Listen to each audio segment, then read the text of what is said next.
What's up, everybody? Derek Anderson, the DA, and at long last, the Rings of Power has come to a final and merciful end. If you've been watching this show from the beginning, it seems like this thing started like a long time ago, right? Like we've been watching this show drag on forever and ever and ever. One of the worst shows that I've ever had the misfortune of watching. It's boring as hell. And now we're finally done with it. All the reveals have been made. Well, not all of them, obviously. But Sauron, his identity was revealed. I'm going to be talking about that. So if you haven't seen it and you don't want to be spoiled, go ahead and get out of here right now. But yeah, we're going to talk about this article from the Hollywood Reporter as the Rings of Power showrunners. Sauron will be like Walter White in season 2. Oh man.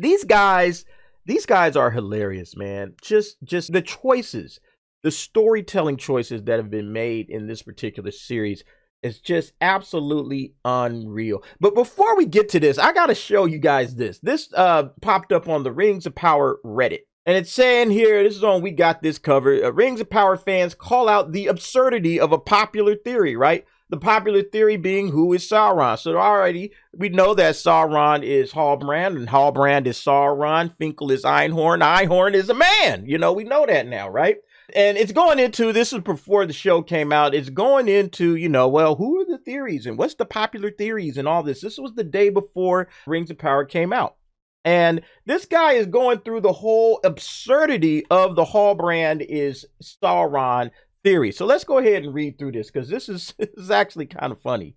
So it says, I know there are way too many of these, but I got to get this off my chest before the episode. I can't imagine a more ridiculous Sauron reveal than Halbrand. Starting with how they meet, Sauron's randomly hanging with a bunch of Southlanders on a raft, conveniently with the sigil of the king. He doesn't want to pull her aboard at first, so there goes the theory that Sauron was waiting for Galadriel to refuse to go to Valinor. He then saves her life at risk of his own. Also, his utter exhaustion doesn't fit with Amaya. So he's saying, nah, this can't be Sauron. The way they've laid the story out just at the very beginning doesn't make any sense. All right, but he continues. When they get to Numenor, he's awed by the construction. What is this place? How do men like me build kingdoms such as this? Sauron wouldn't be so utterly shocked, so impressed. You guys forget who you're forgetting who made this show, okay? You're forgetting that terrible writers and directors made this show. So it's absolutely possible that they did that for no reason. And as a matter of fact, they did. Even if he was a repentant Sauron, that's much kinder than the character ever was, especially so close to the forging of the One Ring. In the throne room, his first thought, maybe he meant to say, his first thought is to kneel. Sauron's defining characteristic is his pride. That would not be his first instinct. He manipulates people, but he's not that good at it. The Numenorians figure him out in minutes. He fights like he wants to kill or doesn't mind if he die. Maybe a hint, but Amaya brawling with humans is out of character. In the Southlands, Adar wouldn't ask Halbrand, who are you? What if he responded? And that was something that I thought about as well. I was like, Adar is kind of like this character that kind of knows what's up, and he wouldn't sit there and ask that dumb question. Like, that's kind of a obvious on the nose question. Who are you? He wouldn't ask that question. He would probably just sit back and be like, oh, that's Sauron. All right, I ain't gonna say shit. I'm just gonna sit back and be quiet. That's kind of how that situation would go. And no reason to pull Galadriel back from killing him. Halbrand looks awfully human standing over Adar. Vickers has tears in his eyes when Adar mentions dead children. That's not Sauron. Again, deceiver and all that kind of stuff. So, I don't, none of that stuff did anything for me, this particular guy. This is from the Lord of the Rings on Prime Reddit. So, these are people that are following the story. That means Sauron coming to Eregion was dumb luck. Well, thankfully I got wounded and was invited to Eregion.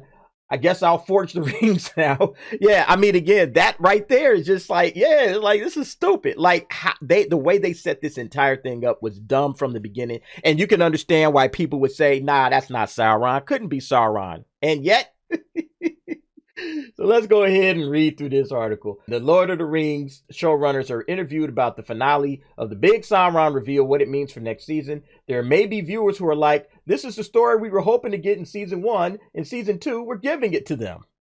No, I don't want to see any more of this. I honestly believe they need to completely change this entire creative team and get these guys up out of there. The Rings of Power biggest season 1 secret is out. Sauron has been hiding in plain sight as Halbrand. The Aragon-like drifter who pretended, or at least allowed Galadriel to believe that he was the long-lost king of the Southlands. Showrunners J.D. Payne and Patrick McKay, a couple of hacks, gave the Hollywood Reporter some insight into the thought process of introducing the Dark Lord as a charming low man, and also teased what's next to come for the character in Season 2. Season 2 is going to be just as bad as Season 1. I don't care what these guys are talking about. It's going to be an absolute train wreck. What's in the Lord of the Rings book is an all-encompassing evil that everyone's afraid of, and is so powerful it doesn't even have to be manifested physically. And right there is the whole point of the character of Sauron, is that Sauron shouldn't be on the face. You shouldn't get to meet him. You shouldn't get to know him and talk to him and hang out with him or whatever. You know, he's the embodiment of evil. He just can sit back somewhere. You know, you could have a couple of scenes here and there with him, but he's not supposed to be like a major character, a thread that you're just going through and we're showing all of this stuff as character. No, absolutely not. You've almost kind of destroyed the character of Sauron, in my opinion. He's an image of the eye in Peter Jackson's Lord of the Rings. He's the eye on the tower. We felt Sauron should be a character in his own right. We wanted to study the currents running within him in a way that hopefully would reward audiences as they follow him moving forward as he becomes the Dark Lord. You haven't rewarded audiences at all, guys. You've absolutely punished them with 8 boring, dull episodes to finally, and obvious stuff right on the face. People have been calling out Sauron as Halbrand and Halbrand is Sauron since the beginning of this stupid show. All right. Since the moment he showed up. Oh, that's Sauron. Like the moment he showed up on that raft, everybody, oh yeah, I know who that is. That's Sauron, you know? It's like that Leonardo DiCaprio meme, just pointing at him. Sauron. Everybody saw it coming. You know, you guys are the worst writers in the world, man. You now know him as a person outside the name Sauron. In some ways, we wanted to do an origin story for Sauron. We didn't want to make a show that was about the hunt for Sauron, but we love the idea of Sauron as a deceiver who could hopefully deceive some of the audience. You deceived no one but yourselves, okay? The fact that you think that people liked this show, or the fact that you think that you deceived anybody with your on-the-nose, obvious writing, you've deceived nobody but yourselves. You and everybody else who thought that this was somehow not going to be the outcome from the very moment. Everybody's been calling this thing. They've been calling this thing from day one. This dude is Sauron. These people are self-deceivers, okay? In Tolkien, Sauron is a deceiver, and we know that in the Second Age he appears in fair form. So what if he sneaks up on you and is able to get you to sympathize with him and get you on board with him, so that once you realize who he really is, he's already got his hooks in you? So it's not just as easy as this person is evil, I'm going to back away, because you've already formed some level of attachment to him. What if we could get the audience to go through a similar journey? That would have been a cool journey to go on, to be honest with you, but that's not the journey they took us on, okay? They didn't take us on an interesting journey with this particular character. And I'm not taking anything away from the actor, okay? I thought the actor actually probably was decent. You know, he probably, as out of all the acting that was done in this particular show, I felt like his was the best, okay, in terms of playing a character. So nothing against this actor, but I didn't buy any of that for a minute, okay? He's already got his hooks in you. Like, so much of this stuff was so contrived. The writing was contrived. The whole time he was sitting there in Numenor, it was like you're trying to show us he's Sauron, but you don't want to say it. You know what I mean? And it's like they're dropping some obvious hints. Like, the whole mystery box thing works if you are a really good writer. If you're a terrible writer, you're just on the nose with everything, you know? And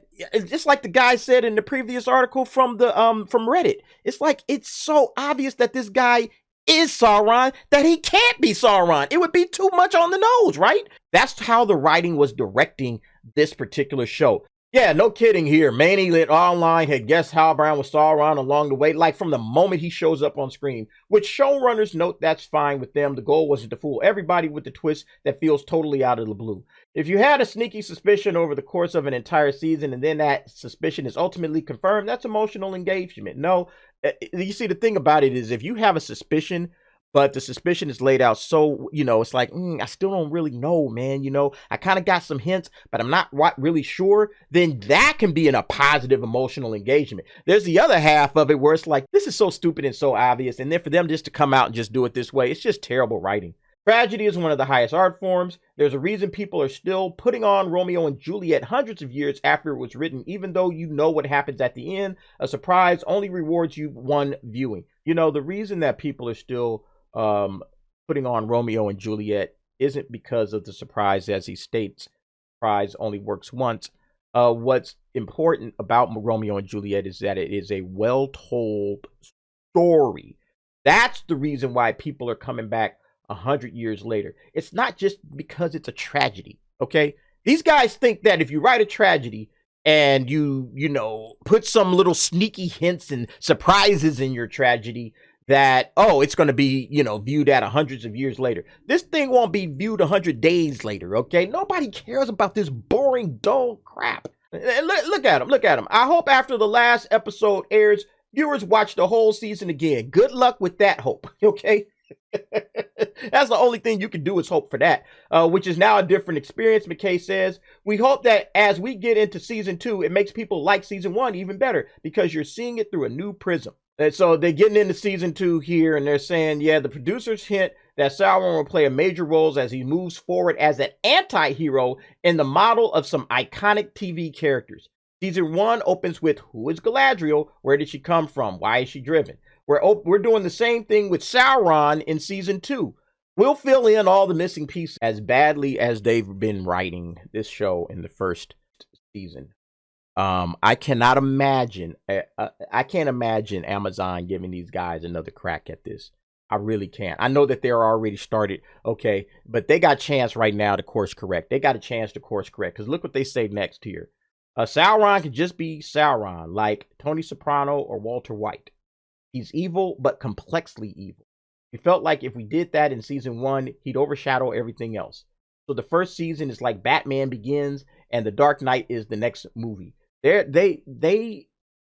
just going forward with it like there ain't nothing wrong with this story, okay? They've learned absolutely no lessons. Now they're going to try to ape other better stories and shows because they don't have talent to write their own original craft on their own. They have no talent. These people are talentless, okay?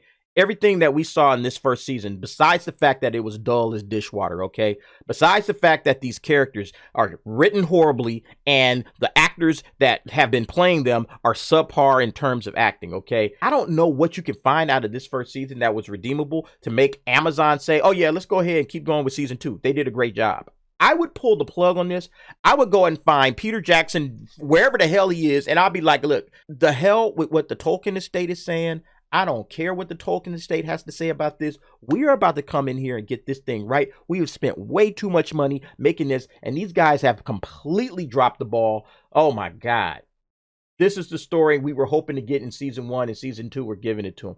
No, you can't do that. They can't be allowed to touch the Lord of the Rings anymore. They have completely and utterly destroyed it. But anyway, folks, what do you think about this particular situation? These guys fooled nobody with their crappy writing on who Sauron would be, and now they want to try to get a crack at him. Tell, oh yeah, this guy's going to be like Tony Soprano or Walter White now. It's like, I have a feeling that if they are allowed to do season 2, this thing is going to be, it's going to make for great content. But this thing is going to be an absolute disaster to watch. It's going to be worse than season 1. Best believe that. But go ahead and leave your thoughts and your opinions in the comments below. Thanks for watching. See you next time.